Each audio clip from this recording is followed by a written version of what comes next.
Hi అండి, నేను doctor personality Suman, children specialist.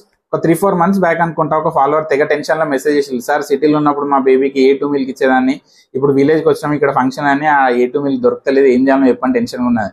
First కాసేపు ఇది ఎక్కడ మిల్క్ రా బాబు అని చెప్పేసి తెగ షాక్ అయిపోయినా. ఇక పొద్దున్న లేస్తే American Academy of Pediatrics IAP websites తెగ తిరిగేస్తా అంట ఏమన్నా టాపిక్ దొరికితే వీడియోలు చేయడానికి అని. అలా ఎన్నడూ కనబడనే లేదు. అండ్ టెక్స్ట్ బుక్లలో కూడా ఎన్నడూ చదవలేదు దీని గురించి.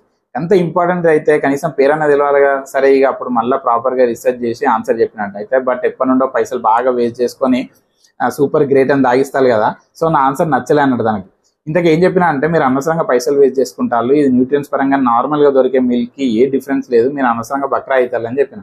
ఇక లాస్ట్కి బక్రా అవుతాను అంటే ఎవరుకుంటారు చెప్పండి. ఈ ఆవేశంలో ఏవేవో గూగుల్లో సెర్చ్ కొట్టి ఆ లింక్స్ అన్ని షేర్ చేసి తెగ డిస్కస్ చేసి నాతోటి. ఇక లాస్ట్ కన్విన్స్ అయ్యారు. అయితే ఇప్పుడు ఎందుకు ఈ వీడియో ఇస్తానంటే, నిన్న కూడా ఇంకొక ఫాలోవర్ కూడా ఇట్లనే A2 మిల్క్ గురించి అడిగినారంట. సో ఇక మన వాళ్ళు ఇంకెంతమంది మోసపోతారు అని చెప్పేసి వీడియో ఇస్తానా. ఫైనల్గా చెప్పేది ఏంటంటే, నార్మల్గా దొరికే cow మిల్క్లో A1 and A2 proteins ఉంటాయి. ఈ A2లో ఇది ఒకటే ప్రోటీన్ ఉంటుంది, అంటే A1 ప్రోటీన్ ఉండదు. అయితే దీనివల్ల న్యూట్రియన్స్ విషయంలో ఏం ఎక్స్ట్రా లాభాలు లేవు.